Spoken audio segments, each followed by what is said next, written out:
mencuci tangan dengan sabun pada air yang mengalir. Hanya dengan 3 kunci inilah minimal, insya Allah kita akan terjaga diri kita dari virus COVID-19 yang masih ada di Jakarta ini. Walaupun kelihatannya dalam info atau berita sudah melandai, mudah-mudahan tahun depan paling tidak Desember sudah turun, sudah hilang, ya, sehingga kita dapat melaksanakan aktivitas dengan baik dan ekonomi juga akan menggeliat kembali semakin bagus. Dan juga anak-anak kita yang belajar juga bisa langsung bertatap muka. Kalau sekarang tatap muka terbatas. Sehebat apapun kekuatan ataupun teknologi, kalau gurunya tidak hadir, maka tidak akan dapat membentuk karakter anak-anak.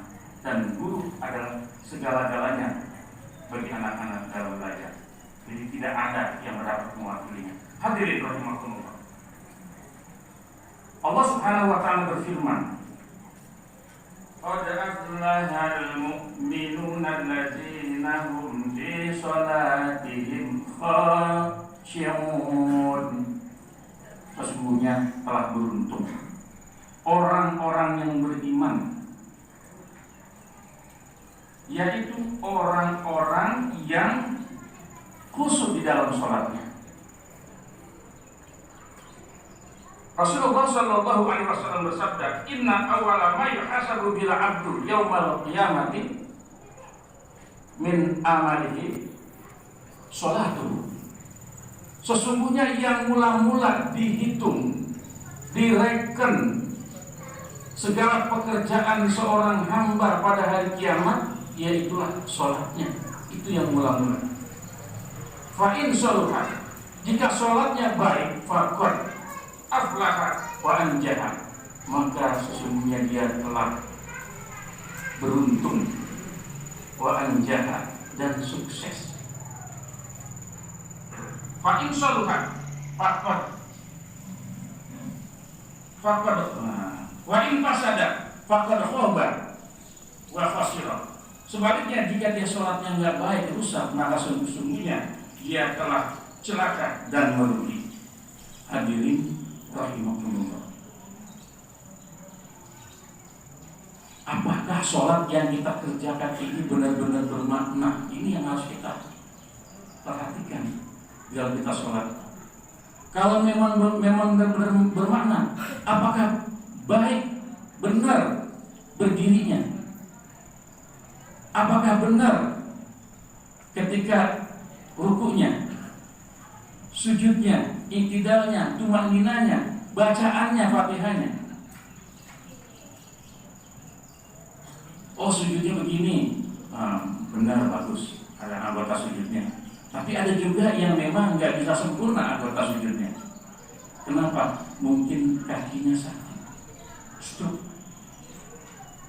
ya. Atau berdirinya nggak benar, mungkin kakinya sakit. Kita nggak usah suzon, tapi kita sendiri yang kita periksa, apakah benar sholat kita. Rasulullah Shallallahu Alaihi Wasallam bersabda pada hadis yang lain, "Innal 'abda la yusalli salata." Sesungguhnya la yusalli, lamnya itu lam sungguh seorang hamba itu sholat, ma kutiba lahu, tapi nggak dicatat pahalanya, nggak direken. Kenapa? Illa nisfuha, melainkan hanya separuh saja, 50%-nya. Illa sulusuha, cuma sepertiganya, berarti 33,33% yang dicatat.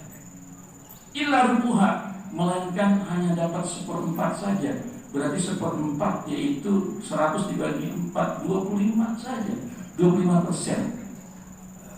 Illa khumsuha, melainkan hanya dapat 1/5-nya.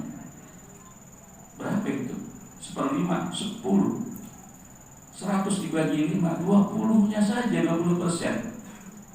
Hatta balagha usluha, sehingga sampai kepada 1/10-nya nilai sholatnya itu, yaitu 10%. Wa inna ma yuktabu lahu min sholatihi ma aqala minha. Hanya saja dicatat pahala atau nilai sholat seorang hamba itu dari sholatnya ma'aqala minha, yaitu sekedar apa yang dia ingat, sekedar apa yang dia paham dari sholatnya itu.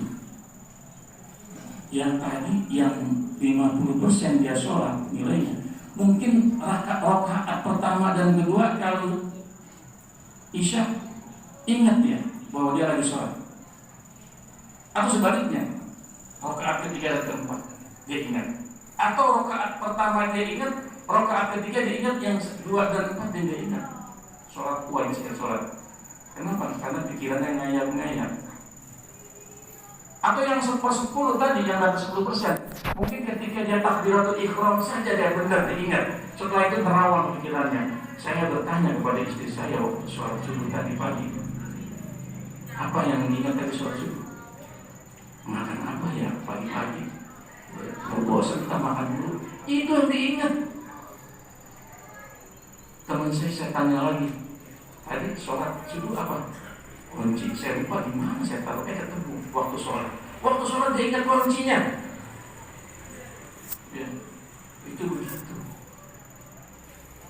Itu banyak sekali kekhusyuan itu. Hadirin rahimakumullah.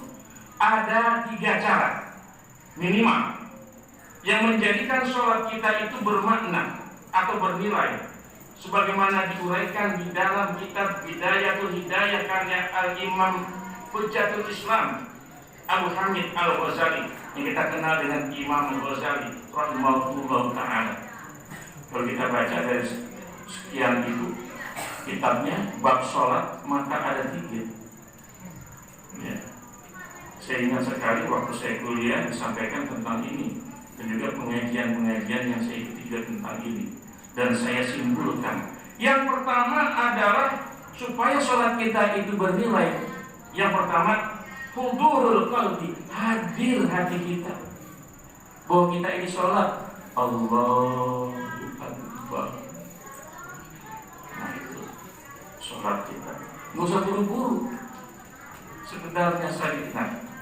Tadi yang 10% tuh dinilai itu, cuma itu doang yang kita ingat, yang lain merawang kemana-mana. Nah, jadi kita benar-benar fokus hati kita, pikiran kita, bahwa yang kita sedang kerjakan adalah sholat. Ini berat. Saya sendiri berat. Kadang-kadang ketika lagi enak sholat, lupa sholatnya. Karena apa? Kita ngeliatin orang ada bacaan di kaosnya, I love you, begitu bacaannya kan ya. Karena apa saja itu bacaan, kita lupa lagi, kita ingat bacaan. Dan saudara saya sendiri, kakek saya sendiri, itu kalau sholat dia jadi imam, dia ketawa, nggak tahu dia itu. Saya pernah, padahal dia cerita, kadang-kadang kita lagi sholat ketawa, dia sendiri ketawa, beliau kakek saya almarhum ya. Mungkin lain itu awalnya saya tahu ya. Atau berdialog dengan Allah. Nah, ini kita jaga ya. Yang kedua yaitu tubhimu bimakna qiraah. Tubhimu, paham yang kita baca. Yang kita baca itu kita paham. Bismillahirrahmanirrahim. Nah, itu kita paham. Alhamdulillahirabbil alamin. Kita paham. Ini gara-gara membaca Fatihah, seorang ilmuwan matematik dari Amerika masuk Islam. Itu gara-gara dia baca Fatihah, buku Quran kecil ditaruh di mejanya. Ya, itu gara-gara itu dia. Gara-gara baca Fatihah, benar ini. Kalau ini benar-benar dari Tuhan, wah, benar katanya. Berarti kitab Quran itu bukan biografi Muhammad. Dia bilang, kenapa? Kalau Quran itu biografi Muhammad, berarti ada cerita keluarganya. Cerita keluarganya dan sedihnya. Dan ketika perang, dia sedih juga. Ternyata nggak ada namanya Aisyah, Khadijah, nggak ada itu. Lain dengan kitab-kitab yang lain. Akhirnya dia masuk Islam dan berhidayah Saya katakan hidayah itu namanya hidayah irsyad. Kalau kita hidayah taufik, ya. Irsyad itu karena dia ada petunjuk-petunjuk. Hadirin rahimahumullah. Itu yang kedua. Paham bacaannya, pahami bacaannya. Ada berapa sidahnya, dan paling tidak tajwidnya. Ya. Yang terakhir, nazrun min makanis sujud. Pandang, nazrun, pandang min dari makani tempat sujudnya. Tempat sujud kita pandang. Ini kadang-kadang kita sholat nengok ke belakang. Maaf, saya punya sahabat kadang-kadang itu nengok ke belakang, lihat kiri, lihat kanan. Maka dia ngerti ada apa itu, katakan gangguan mungkin setan daripada banyak keliling-keliling. Jaga jarak. Hadirin rahimahumullah, barangkali ini khutbah singkat, padat, bermanfaat, mudah-mudahan dan juga untuk saya pribadi, dan memang berat itu untuk menjadi tusuk, dan mudah-mudahan sholat yang kita kerjakan diterima oleh Allah Subhanahu wa Ta'ala. Amin ya rabbal alamin. Dan juga pada kesempatan yang baik ini kita doakan untuk orang tua kita, sahabat kita semuanya, dan orang-orang yang berbuat baik kepada kita, semoga dikaruniakan kesehatan yang sempurna, termasuk keluarga kita, dimurahkan rezekinya, dipanjangkan umurnya, kemudian yang mendahului kita ditempatkan di tempat yang terbaik, di rahmatnya atau di surganya Allah Subhanahu wa Ta'ala. Amin ya rabbal alamin. Inna salam karam wa abiyana nizam kalamu wa malikul alam wallahu subhanahu wa ta'ala yaqul wa bi qawlihi yahdil muhtadun. A'udzu billahi minasy syaithanir rajim. Qad aflahal mu'minuna alladzina hum fi shalatihim khashi'un. Barakallahu li wa lakum bil Qur'anil azim wa nafa'ani wa iyyakum bima fihi minal ayati wa zikril hakim wa taqabbala minni wa minkum tilawatahu innahu huwas samiul alim fastaghfiruhu innahu huwal ghafurur